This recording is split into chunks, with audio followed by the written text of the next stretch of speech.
हमारे ब्रह्मांड का केवल 5% हिस्सा ही दृश्य पदार्थ है, जबकि शेष 95% अस्तित्व एक ऐसी अदृश्य खाई है जिसे हम देखने या समझने में असमर्थ हैं। इस अज्ञानता को दूर करने के लिए 1 जुलाई 2023 को यूक्लिड मिशन लॉन्च किया गया, जो ब्रह्मांड के इतिहास का सबसे बड़ा जासूस है। इसका मुख्य उद्देश्य उस अदृश्य जगत का नक्शा बनाना है जो अब तक हमारी पकड़ से बाहर रहा है। वैज्ञानिकों के अनुसार आकाशगंगाओं की गति और ब्रह्मांड का विस्तार भौतिक विज्ञान के ज्ञात नियमों का उल्लंघन करते हैं, जिसके पीछे कृष्ण पदार्थ और कृष्ण ऊर्जा का हाथ है। कृष्ण पदार्थ एक अदृश्य गोंद की तरह आकाशगंगाओं को बिखराने से रोकता है, जबकि कृष्ण ऊर्जा ब्रह्मांड के विस्तार को निरंतर तेज कर रही है। यूक्लिड आकाश के 1/3 हिस्से का स्कैन करके सबसे बड़ा 3 आयामी नक्शा बनाएगा, ताकि एल्बर्ट आइंस्टाइन के सामान्य सापेक्षता सिद्धांत को परखा जा सके। कृष्ण पदार्थ को ढूंढने के लिए यूक्लिड गुरुत्वाकर्षण लेंसिंग तकनीक का उपयोग करेगा, जिसमें दूरस्थ आकाशगंगाओं से आने वाले प्रकाश की सूक्ष्म विकृतियों को मापा जाता है। 600 मिलियन पिक्सल वाले कैमरा की मदद से वैज्ञानिक यह पता लगाएंगे कि कृष्ण पदार्थ कहाँ और कितनी मात्रा में छिपा है।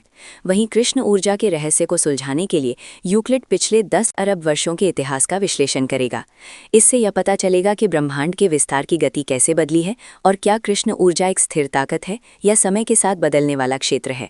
ये जांच ब्रह्मांड के भविष्य और बिग रिप जैसी घटनाओं की संभावना को समझने में मदद करेगी। इस मिशन को सफल बनाने के लिए यूक्लिड को पृथ्वी से 1.5 मिलियन किलोमीटर दूर लग्रांज बिंदु L2 पर स्थापित किया गया है। यहाँ सूर्य और पृथ्वी का गुरुत्वाकर्षण संतुलित होने के कारण उपग्रह स्थिर रह सकता है और इसके उपकरण ठंडे रह पाते हैं। यूक्लिड अपने साथ दृश्य प्रकाश कैमरा और नियर इंफ्रारेड स्पेक्ट्रोमीटर लेकर गया है, जो जमीन पर स्थित दूरबीनों की तुलना में 4 गुना अधिक स्पष्ट तस्वीरें लेने में सक्षम है।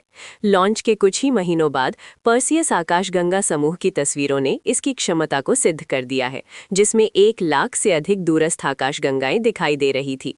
आने वाले 6 वर्षों में ये मिशन अब तक के सभी खगोलीय मिशनों से अधिक डेटा एकत्र करेगा, जिसका विश्लेषण दुनिया भर के 2000 से अधिक वैज्ञानिक करेंगे।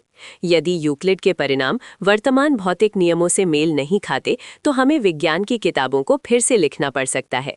ये मिशन मानवता द्वारा ब्रह्मांड के अनंत अंधेरे और उसकी संरचना को समझने की दिशा में एक निर्णायक कदम है।